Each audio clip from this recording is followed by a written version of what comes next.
Welcome to Demo 2. The doorway I'll be demonstrating today is technical studies. Technical studies are the basic drills that help us develop specific skills, like making value scales or practicing mark making. Think of it like a basketball player doing three-point drills. It's a focused and repetitive process with an aim to increase proficiency or get better. These studies can vary widely based on your mediums and your interests. For example, as an illustrator, I'm often studying and practicing drawing letter forms. It's not rare for me to fill up pages drawing different letter forms or taking notes on what I'm learning about lettering. To pick your text study, first think of a medium or skill you'd like to improve. And then ask yourself if it sounds fun to work on that today.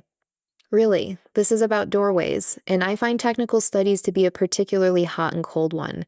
Some days it just sounds downright boring to do a drill, but other days it sounds like a happy relief, aka walking through a doorway, and that's why it's so important to check in.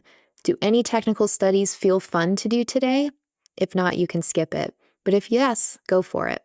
Today, the technical study that feels like a doorway to me, and if I'm being honest, feels like a permanent doorway of mine, is color mixing charts. Now, unlike the first demo where I swatched down colors straight from my paint marker, color mixing charts take various forms and allow exploration of how colors and mediums mix together. In fact, one of my technical study successes was a day back in January 2024 where I decided to layer my markers to create interesting color mixes, and it blew my marker practice wide open. Suddenly, I had way more colors to use, and the effect was sort of this inky misprint goodness that I couldn't get enough of. So today I'm going to do a handful of layered marker studies to try to find some minimal palettes that I like in a floated layout.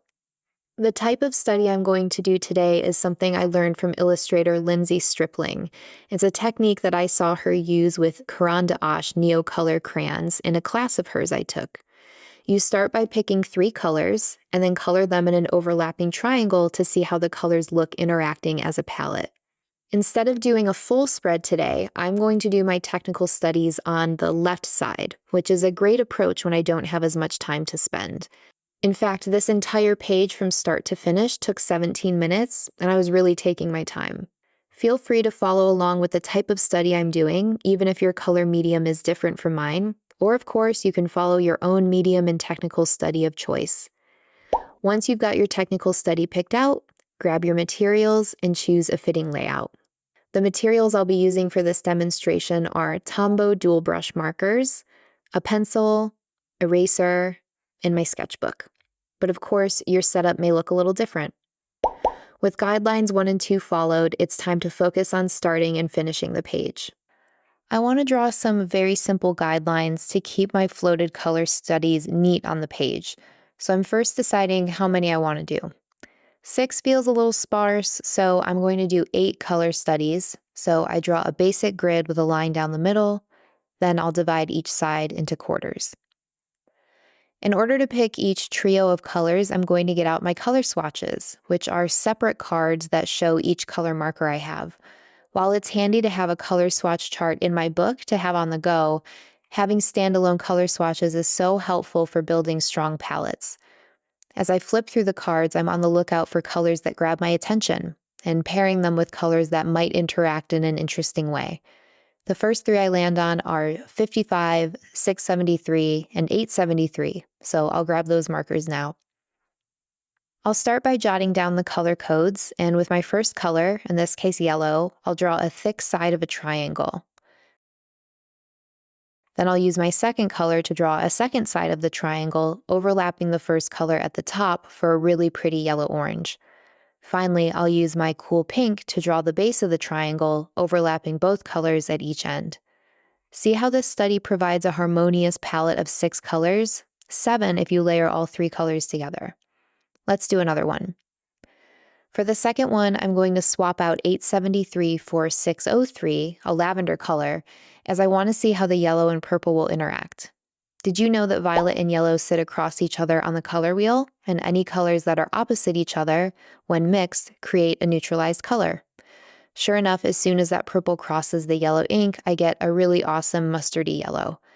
This is a great example of joy in the process.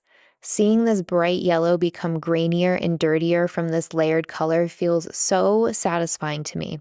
But maybe for you, it's a pink or a deep blue.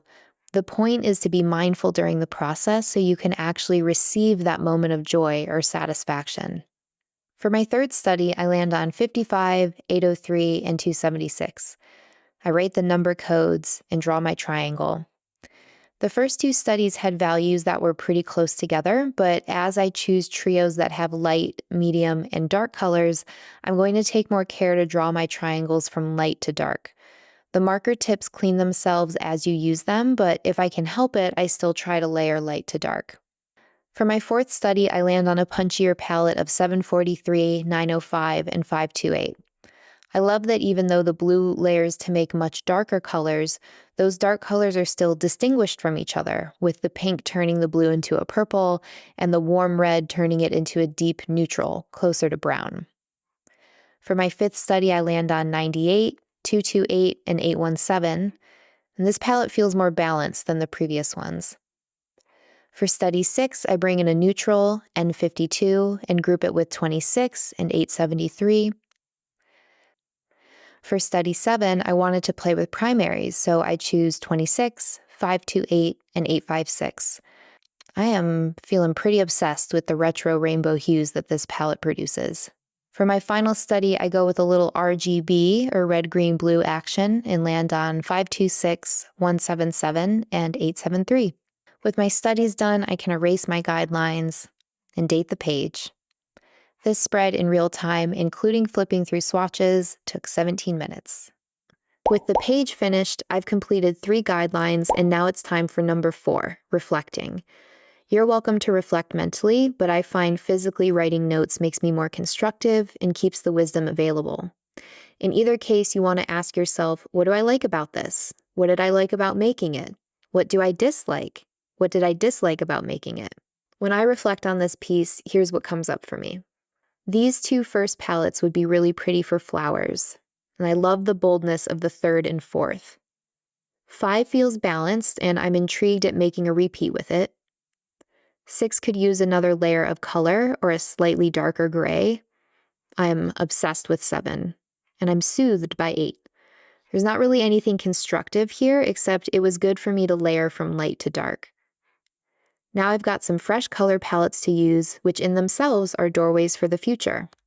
See how once you find one doorway, it's so easy to keep finding more of them? To recap, for this demo, I utilized the Technical Studies doorway. In this instance, I was drawn to making a color mixing chart with layered markers in a floated layout.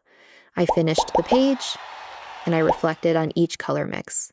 I will see you in the next lesson for Demo 3.